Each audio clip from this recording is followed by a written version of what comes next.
sudah kewajiban kita membangun inovasi. Yang pertama mungkin inovasi kita untuk Dinas Pertanian dan Perikanan yang di 2024 ini kita merencanakan dari awal, sebenarnya mungkin sudah saya sampaikan di rapat sebelumnya, ada program atau kegiatan Jumat menanam. Kalau Jumat bersih biasa kan. Nah, coba kita Jumat menanam. Nanti apakah apa namanya itu, ya, saya tidak begitu ini, nanti perlu kita godok. Tapi saya ingin mensosialisasikan dulu dengan kawan-kawan di lapangan. Ini baru di BPP ini saya sampaikan. Nanti bentuknya bagaimana coba kita rembuk bersama. Nah, di samping itu kami ingin mungkin ada inisiatif, ada pemikiran inovasi yang dilakukan oleh BPP, silakan. Inovasi ini tidak harus istilahnya dalam bentuk aplikasi. Inovasi ini lebih kepada yang katakanlah tidak normal gitu. Ada hal baru yang bisa menambah melayani masyarakat, bisa meningkatkan kinerja kita dengan pola yang tidak biasa, tidak rutinitas, nah, seperti itu. Nah, inilah yang kita ingin mulai bangun, dan setiap tahun itu sudah menjadi menjadi PK, perjanjian kinerja kepala OPD dengan Pak Bupati. Nah, saya berharap kawan-kawan sekecil apapun, apa sih kira-kira ide yang bisa dilakukan oleh kawan-kawan yang di BPP misalnya muncul, misalnya kan apakah program apa yang memang diinikan, misalnya kita membuat program, misalnya kita menginap di desa satu hari, undang kami misalnya kayak itu kan, undang ke dinas pada saat satu tentu kita undang bupati, kita memberikan penyuluhan, ya apakah sebulan sekali misalnya seperti itu, atau memang ada gerakan menyetek bersama misalnya seperti itu, silakan. Itu bagian yang memang bukan rutinitas tapi bisa memberi dampak terhadap peningkatan kinerja kita, tentu saja nanti untuk petaninya.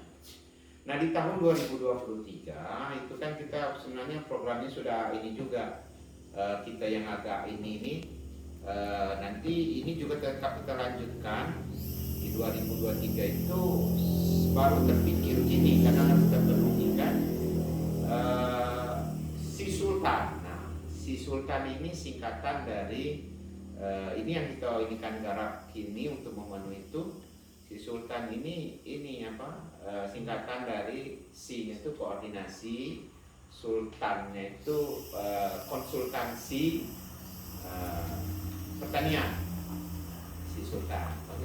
Nah, saya sudah inikan dengan Ibu Sekretaris, kita mulai dari apapun kita terbuka, siapa petani nak bertanya 24 jam. Ya kan, kita punya nomor gitu. Dah gampang kan? Dan nomor mungkin nomor itu ke saya langsung kadisnya tidak apa-apa. Atau nomor itu nanti saya share ke BPP itu ada nih pertanyaan ini bisa langsung. Tapi petani kita bisa berinteraksi dengan kita. Mungkin selama ini sudah ada, tapi kan tidak terstruktur dan masif kan. Siapa nak bertanya mungkin ke Pak Cuk atau ke ini Ditoris ini Rikus misalnya. Dia bertanya, nah ini sudah dia ini ada loh. Nah, mungkin tetap ini kita ini konsertani ini kan. Ada ininya di situ. Oh, siapapun ini silakan bertanya mungkin ini. Nah, ini tapi nanti di ini kita share dengan kemana dia. Misalnya masalah tanaman pangan, nak penyuluhan nanti ke di wilayah binaan dari mana, atau memang dari binaan atau yang nanya masalah bibit, nanya masalah apa. Nah, dia bisa menginginkan. Itu yang saya ini kan itu bagian dari inovasi. Nah, itu yang ingin saya sampaikan berkenaan dengan inovasi kita. Tapi tetaplah berkarya. Nah, kemudian yang terakhir nih, yang ketiga mengenai inovasi. Dulu kan kita punya target kelompok tani. Nah, coba digalakkan lagi. Yang tadinya kan kita nengok progres nih. Tahun 2021 di akhir saya nargetkan dulu itu berapa ya kan. Sudah terbentuk berapa ya kan. Kalau saya secara globalnya mungkin sewaktu saya masuk itu jumlah kelompok tani kita berkisar 800-an. 800-an, kini saya lihat, nah itu pun katanya kemarin ada yang agak ini gitu. Kalau sistem rasanya tidak pula agak beda katanya. Jadi tidak tahu, tidak saya nangkapi di grup itu. Nah kalau tidak salah sekarang udah sampai 1.300 lebih kan. Nah masing-masing kita dulu kan punya target tuh. Nah itu kan terus kita lanjutkan maksud saya. Apalagi Pak Job di sini saya lihat masih banyak betul ya, terutama petani kopi itu belum bentuk kelompok tani ya di wilayah ini. Kebetulan ini ya petani muda kita bisa sebagai apa ya contoh atau menggerakkan di mininya supaya yang petani-petani kopi ini tidak ada lagi yang tidak bentuk kelompok tani.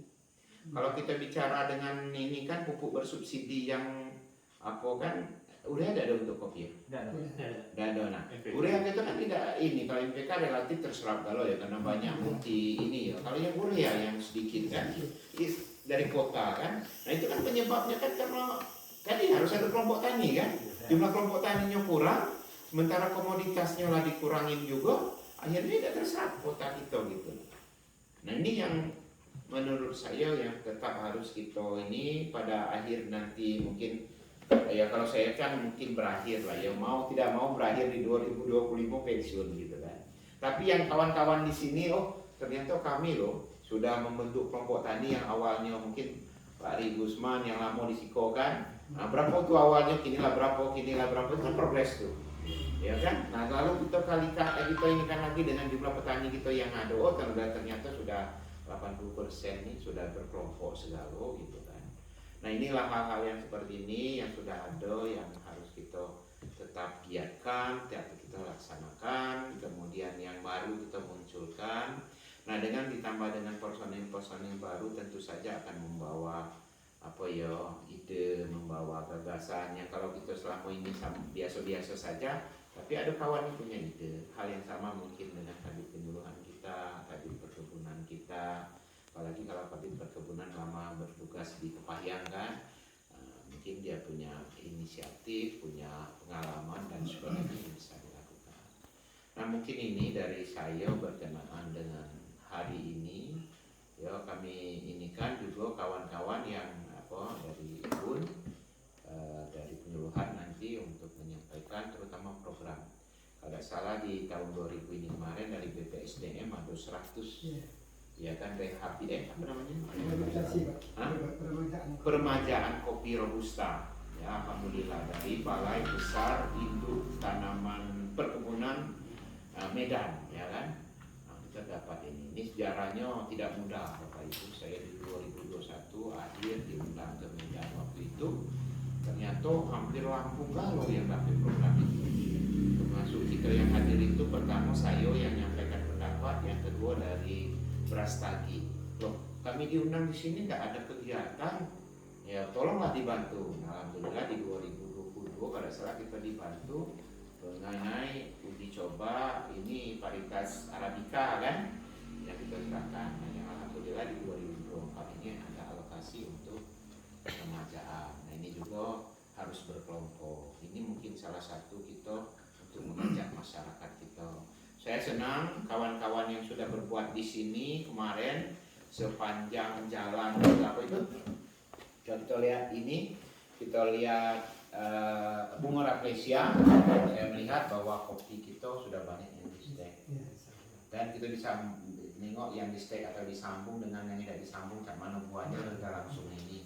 Ya, saya sudah juga buat YouTube-nya bahwa ternyata orang mulai tertarik gitu kan.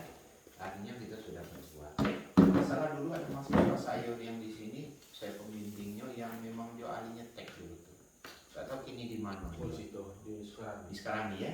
Masih anak tuh? Masih ada. Tahu bisa diberdayakan atau apa? Tahun ini juga ada program penyetekan kalau tidak salah ya. Penyambungan. Ya, mungkin itu dari saya. Terima kasih. Assalamualaikum warahmatullahi wabarakatuh.